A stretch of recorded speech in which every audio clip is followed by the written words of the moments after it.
میرا ایک بہت بہترین ساتھی، میرا دوست، لاکھوں کروڑوں دلوں کی دھڑکن، جس نے ایک عرصہ اللہ کے رسول کی نعتوں کے ساتھ لوگوں کے دلوں کو گرمایا اور ساری دنیا میں تبلیغ کی نسبت کے ساتھ اللہ کے پیغام کو پہنچایا۔ ہر مسجد، ہر محفل میں اس نے اللہ کا پیغام سنایا۔ وہ اچانک ہم سے بچھڑ گیا۔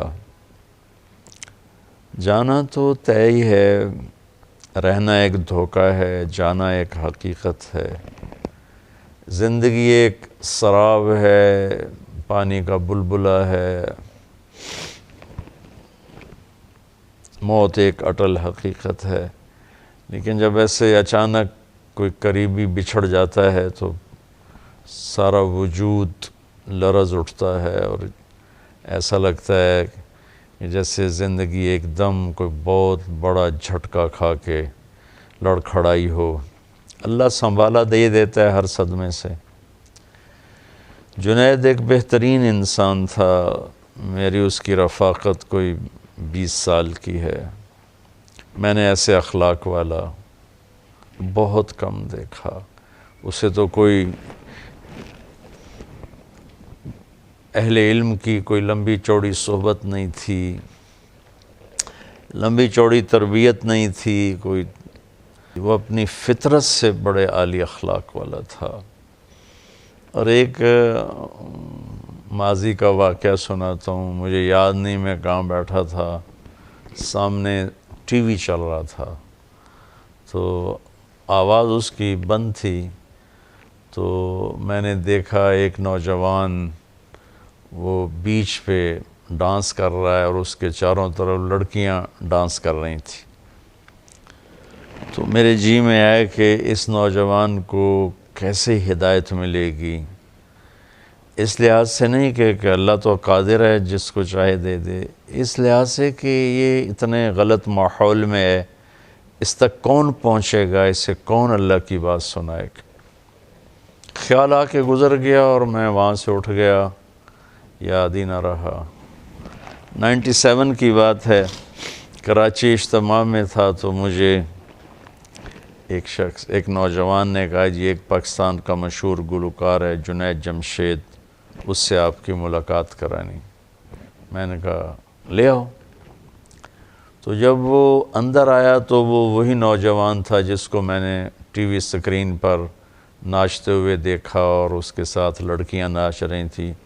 تو میں ایک دم دیکھ کے حیران بھی ہوا، خوش بھی ہوا۔ تو میں نے اس سے پوچھا آپ کا نام؟ کا جنید جمشید۔ کیا کرتے ہو؟ کہنے لگا میرا موسیقی سے تعلق۔ میں نے پوچھا بجاتے ہو یا گاتے ہو؟ کہا میں گاتا ہوں۔ پھر مجھ سے کہنے لگا آپ نے دل دل پاکستان تو سنا ہوگا۔ میں نے کہا میں نے وہ دیواروں پہ لکھا ہوا دیکھا ہے۔ کہا وہ میں نے گایا ہے۔ اس کے بعد میری اس کی مختصر سی بات ہوئی تو وہ مجھ سے کہنے لگا کہ آپ کی باتیں ایسے لگ رہی ہیں جیسے میرے زخموں پہ کوئی مرہم رکھ رہا ہو۔ اور میرا ایک سوال ہے کہ ایک پاکستانی نوجوان جس گلیمر کو، جن عیاشیوں کا خواب دیکھتا ہے وہ مجھے فزیکلی حاصل ہیں، لیکن اس کے باوجود میرے دل میں اندھیرا ہے اور یہاں ایسے یہاں خلا ہے، مجھے لگتا ہے میری کوئی منزل نہیں، مجھے لگتا ہے میں وہ کشتی ہوں جس کا کوئی ساحل نہیں۔ ایسا کیوں ہے؟ تو تفصیلی بات تو اب یاد نہیں، لیکن اتنا یاد ہے میں نے کہا اس کی صرف ایک مثال سمجھو کہ تمہارے اس گھٹنے میں درد ہے اور تم اس گھٹنے پہ دوا لگا رہے ہو، تو دوا تو جا رہا ہے لیکن فائدہ نہیں ہوگا کہ جہاں درد ہے وہاں دوا نہیں پہنچ رہا، جہاں لگا رہے ہو وہاں درد ہے ہی نہیں۔ یہ جو خلا ہے، یہ جو درد ہے، یہ تمہاری روح کے اندر ہے اور تم غذا پہنچا رہے ہو اپنے جسم کو، یہ میوزک، یہ گلیمر، یہ 5 سٹارز ہوٹل، یہ رنگینی، یہ تو جسم تک پہنچتی ہیں روح کو ان سے کوئی مناسبت نہیں ہے. جس دن اپنی روح کو غذا پہنچاؤ گے تو اس دن اسے سکون آ جائے گا، چین آ جائے گا. اس قسم کی باتیں ہوتی رہیں. 1997 سے ہماری دوستی بھی لگی اور تعلق بھی بنا، اور وہ اس وقت گاتا بھی تھا اور اس سے روزے لگاتا تھا، پھر چلہ لگایا. میں بھی دوستی لگاتا رہا. ایک دن مجھ سے کہنے لگا مولانا اگر آپ مجھے پہلے دن ہی کہتے تو یہ غلط کام کر رہا ہے تو شاید میں دوبارہ زندگی بھر آپ سے آ کے ملتا ہی نہ آپ نے مجھے کبھی ڈانٹا، نہ کبھی طنز کیا، نہ کبھی ٹوکا. یہاں تک کہ آہستہ آہستہ آہستہ اللہ تعالیٰ نے خود ہی میرے دل میں ڈال دیا اور میں نے وہ سب کچھ چھوڑ دیا.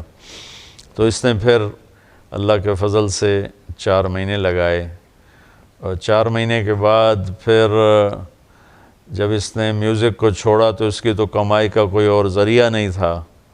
تو اس پر حالات آئے اور اس پر بہت تنگی آ گئی. مجھے فون کر کے کہنے لگا کہ مولانا آج میرے گھر میں اتنے پیسے نہیں ہیں کہ ماں کی دوا لا سکوں، خالی بیٹھا ہوں. اور پیپسی والے مجھے کئی کروڑ کی پیشکش کر رہے ہیں کہ ایک ہمیں تم سی ڈی بنا کے دے دو 10 گانوں کی غالباً تو ہم تمہیں اتنے کروڑ دے دیں گے. تو میں نے ان سے معذرت کر لی ہے کہ نہیں، میں ایسا نہیں کروں گا.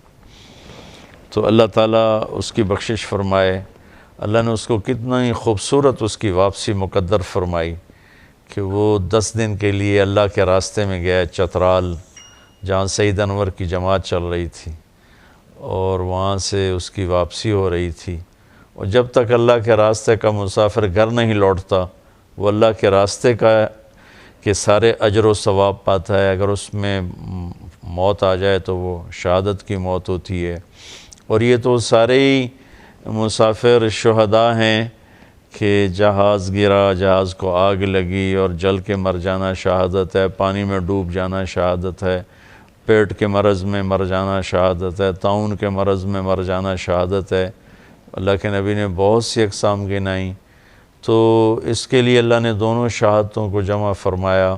اللہ اس کے درجات کو بلند فرمائے. دل بہت دکھی ہے، غمگین ہے. تو اللہ تعالیٰ نے اس نوجوان کو بہت نوازا. اتنا ہی اس کا وقفہ تھا، یہاں جانا ہی تھا. اللہ ان کے درجات بلند فرمائے.